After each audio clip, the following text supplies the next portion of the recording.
Olá, pessoal, tudo bem? Vamos a mais um encontro com a nossa queridíssima língua portuguesa, vamos lá?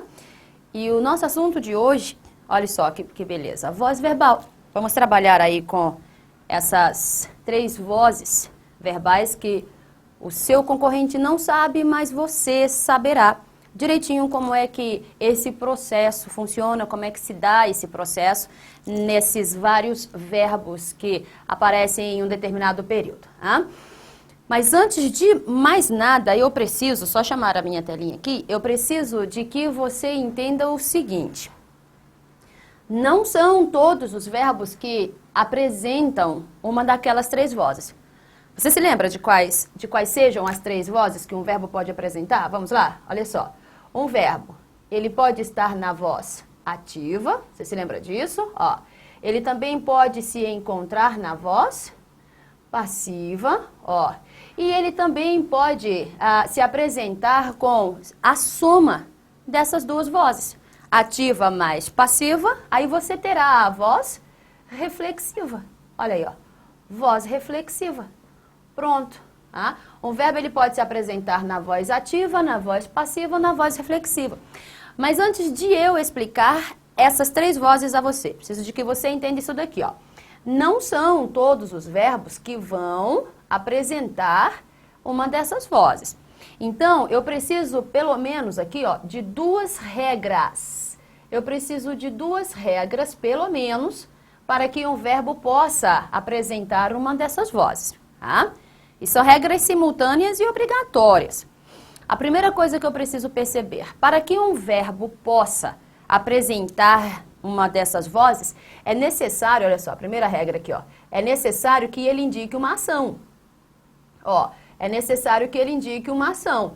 O verbo não indica ação, o verbo não apresenta voz, tá?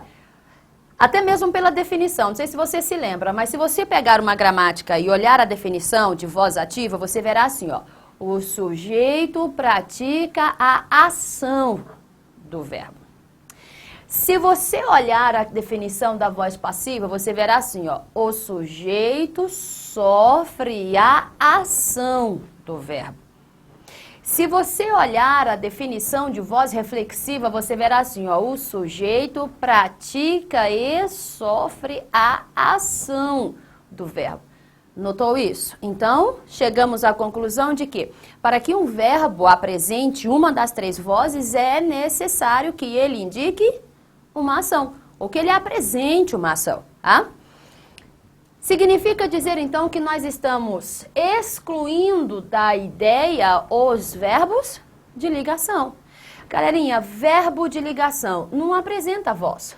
Ó, verbo de ligação não apresenta voz. Na verdade, a gramática afirma que o verbo de ligação apresenta voz neutra, porque não é nem ativa, nem passiva, nem reflexiva. Porque, não sei se você se lembra, mas nós já havíamos comentado, dos 3 verbos que conhecemos, transitivo, intransitivo e de ligação. O verbo de ligação é o único que não apresenta ação nenhuma. É o único que não apresenta ação nenhuma. Então, se ele não apresenta ação, logicamente, ele não vai se apresentar nem na voz ativa, nem na voz passiva, nem na voz reflexiva.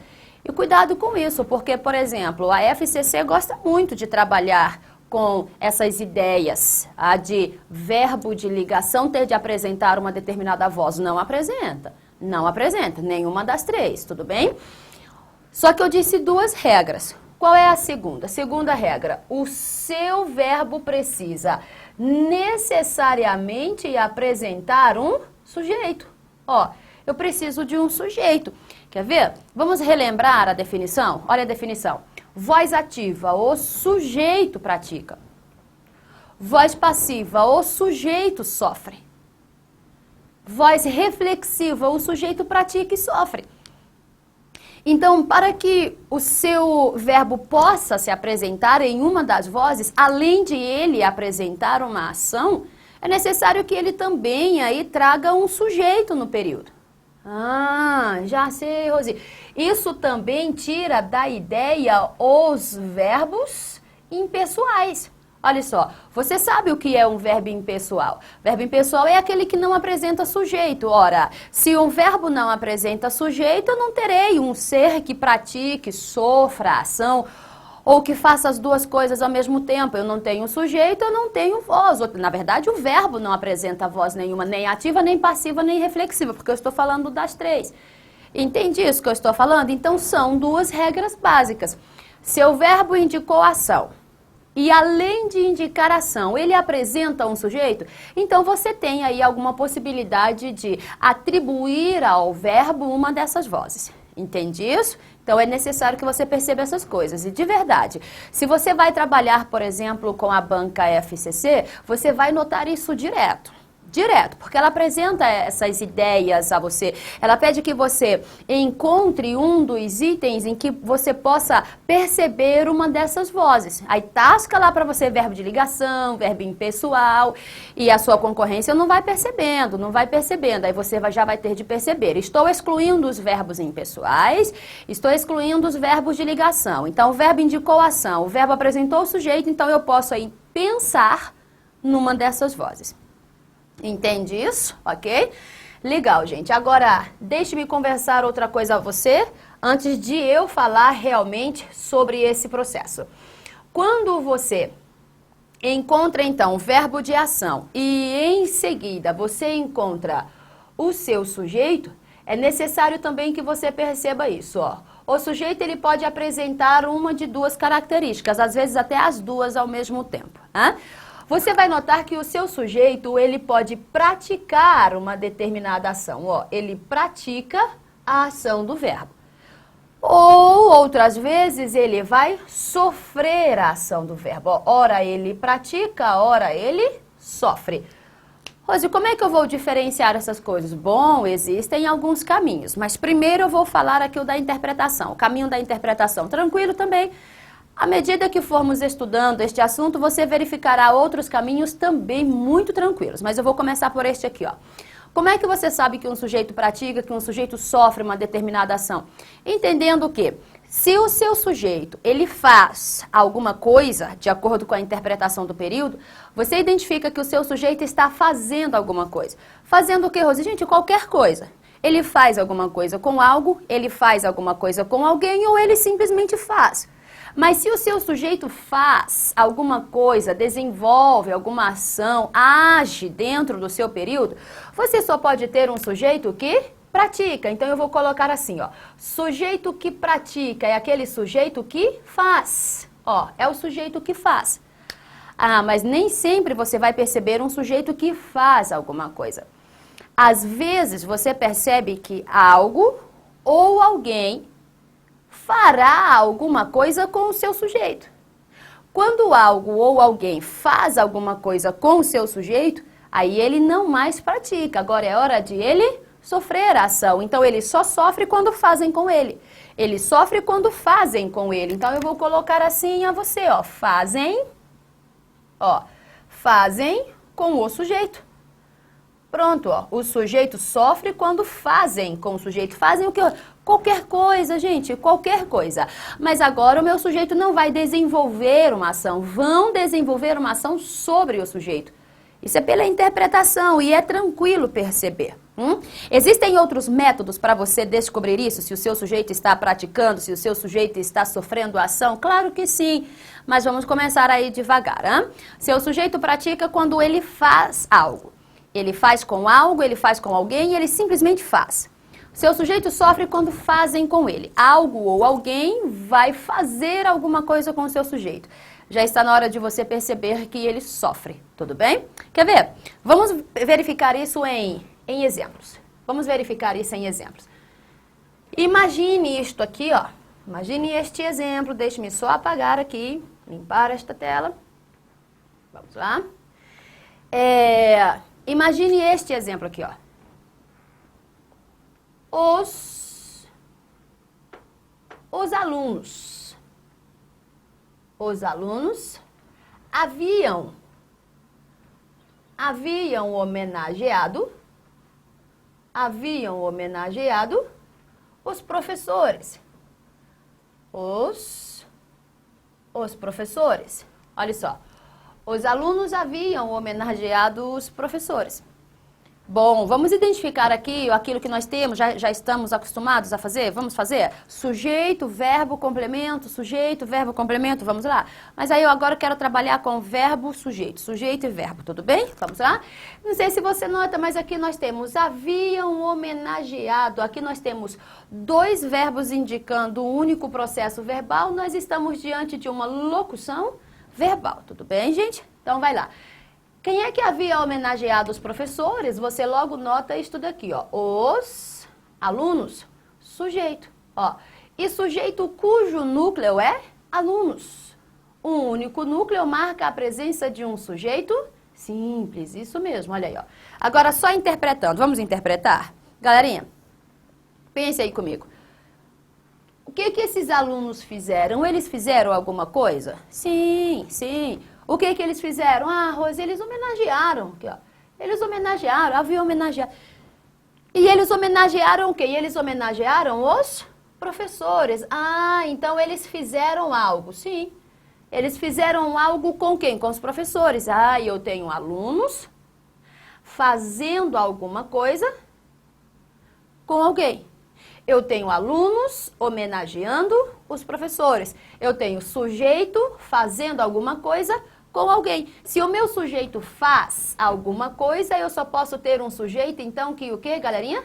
Pratica. Isso, olha só. Meu sujeito pratica. Pratica porque ele faz. Pratica porque ele faz alguma coisa com os professores. Entendeu isso? Ok? Agora, antes de eu continuar, voltarei para cá, falarei ainda muitas coisas a respeito deste período, desta construção. Mas deixe-me colocar uma outra frase, uma outra oração aqui para nós equipararmos essas ideias. Olha só, fosse assim, ó, o local, olha aí, ó, o local havia sido invadido, ó, invadido por manifestantes. Por manifestantes. Olha aí. O local havia sido invadido por manifestantes. Vamos ver essa outra construção? Olha o que nós temos aqui, ó. Havia sido invadido. Nós temos três verbos indicando aqui um único processo verbal. Então, o que nós temos aqui é uma locução verbal. Olha aí, ó. Agora, encontre o sujeito, por favor. O que havia sido invadido por manifestantes? Você logo diz o quê? O local, ó, o local, sujeito.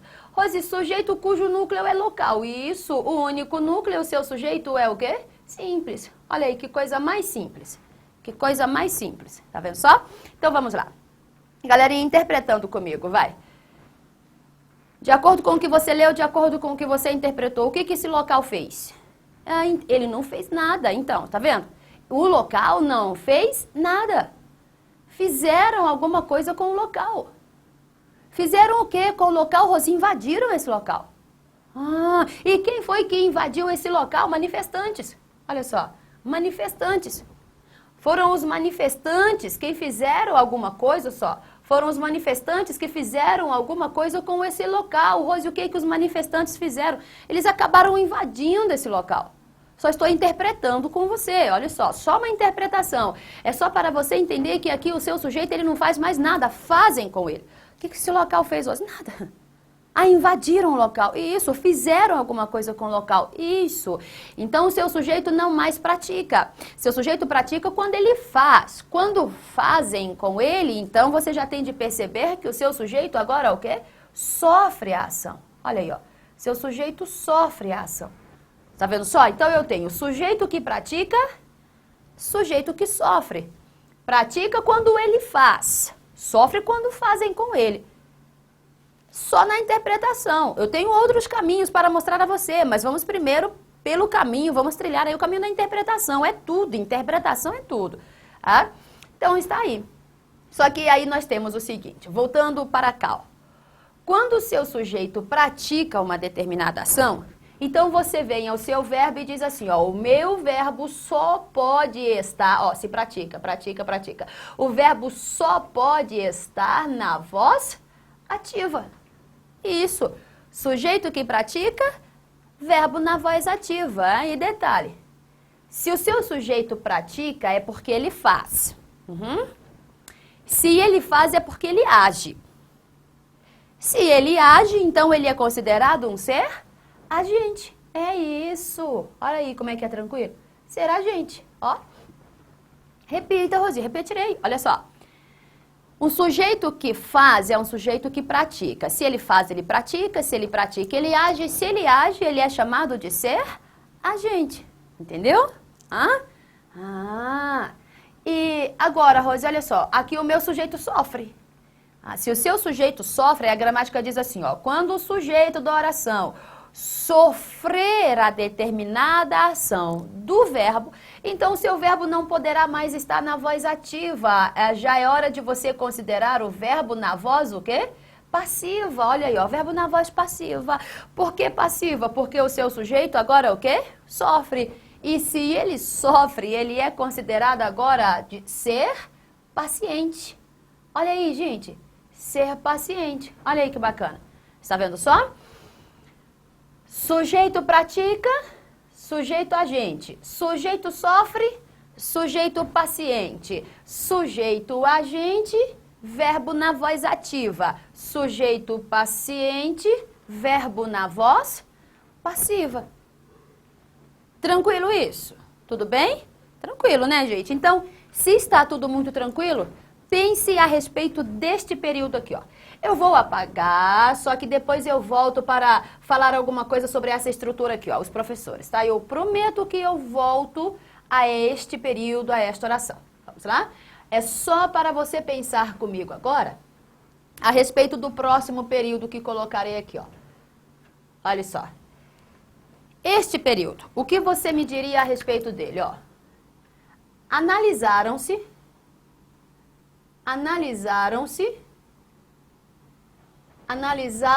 os processos. Analisaram-se os processos. Bom, meu questionamento é, ó, o verbo indica a ação. Sim, agora o meu questionamento é, qual é a voz desse verbo? Ativa, passiva ou reflexiva? Pensou? Então vamos ver aqui. Alguém sempre diz que é reflexiva, porque quando nota a palavra ser, já pensa logo em algo reflexivo. Cuidado, a palavra ser possui em média 9 funções. Então você tem que pensar direitinho qual seja a função. E eu já falei para você em outros momentos, nas nossas aulas anteriores, que você deve se preocupar muito com a função da palavra ser, independentemente do que esteja sendo argumentado na sua prova. Apareceu a palavra ser, preocupe-se em saber qual é a função dela. Direitinho. E eu também falei para você que a palavra ser está diretamente ligada ao seu verbo. Então, bacana seria você entender primeiro a transitividade desse verbo. Então, escute. Regência do verbo analisar segundo o período em que se insere. Quem analisa está analisando o quê? Algo. Foi assim que você pensou, ó? Quem analisa, analisa algo, Rosi, isso. Quem analisa aqui está analisando o quê? Os processos. Ou seja, o seu verbo é transitivo direto. Os processos, objeto direto. Mas você já sabe o que você tem aqui, sim? Está vendo só? O que você tem é um verbo transitivo direto acompanhado da palavra ser. Você se lembra disso? Nós vimos em outra aula. Verbo transitivo direto mais a palavra ser, como é que se chama essa palavra mesmo? Partícula passivadora. E o que acontece? Você se lembra ainda do assunto? Você se lembra? Olha só. Partícula passivadora e objeto direto podem existir na mesma oração? Não. Partícula passivadora e objeto direto existem juntos na mesma oração? Não. Então, o que é que você faz? Você vai transformar o seu objeto direto em sujeito. Olha, gente, que bacana. Sujeito cujo núcleo é processos. Você está trabalhando novamente aqui com o sujeito o quê? Simples. Olha aí, ó. Por que todo este caminho? Porque você precisa achar o seu sujeito para entender, ou pelo menos saber se ele pratica ou se ele sofre ação, ou se ele faz as duas coisas ao mesmo tempo. Entende isso? Aí vamos, então, interpretar? Vamos interpretar? Queridos, só interpretando. Analisaram-se os processos. Pergunta a você, o que esses processos fizeram? Eles não fizeram nada. fizeram alguma coisa com esses processos. Concorda comigo? Rose, o que fizeram com esses processos? Analisaram. Mas quem analisou? Ah, sei lá quem. Sei. Ou eu sei e não quis dizer. Sei lá quem fez, eu não sei não. Só que eu sei de uma coisa. Algo ou alguém analisou esses processos. Mas eu sei de uma coisa. Algo ou alguém fez alguma coisa com o meu sujeito. E se algo ou alguém faz alguma coisa com o meu sujeito, novamente eu tenho um sujeito que sofre. Olha aí, ó. Novamente eu tenho um sujeito que sofre. Novamente. E se o sujeito sofre, aí já está na hora de você considerar este verbo. Eu vou apagar aqui, ó, você já havia copiado. Está na hora de você considerar este verbo, um verbo de voz, o quê? Passiva. Olha aí que legal. Tá vendo, ó? Verbo de voz passiva. Ah, Rose. Então, só para nós encerrarmos esta parte, deixe-me dizer uma coisa, só uma dica. Galerinha, é só você entender o seguinte, cada vez que eu vejo a partícula apassivadora, o meu verbo só poderá estar na voz o quê? Passiva. Cada vez que eu vejo partícula apassivadora, o meu verbo só poderá estar na voz passiva. Pense no nome dessa palavra, pense comigo, olha só. Partícula, uma pequena parte, apassivadora, que vai apassivar, entendeu? Entendeu? Uma pequena parte que vai apassivar. E vai apassivar o que, Rose? O verbo. Por isso é que o seu verbo precisa estar na voz passiva, por causa da partícula apassivadora. Tudo bem, gente? Então veja que de duas maneiras aqui eu consegui encontrar um verbo na voz passiva. Mas eu tenho vários outros segredos ainda a você. Só que agora eu preciso encerrar. Esta aula já se foi o meu tempo, mas eu volto explicando a você todo esse processo. Vou falar ainda da diferença entre esta voz passiva e esta outra aqui, ó. Há grandes segredos aqui para você. E você precisa saber. Então, saberemos disso tudo no nosso próximo encontro. Mas agora eu encerro aqui com você, gente. Obrigada pela atenção. Continue estudando. Galerinha, continue estudando, ok? Força e fé sempre. Gente, obrigada por sua atenção. Tchauzinho.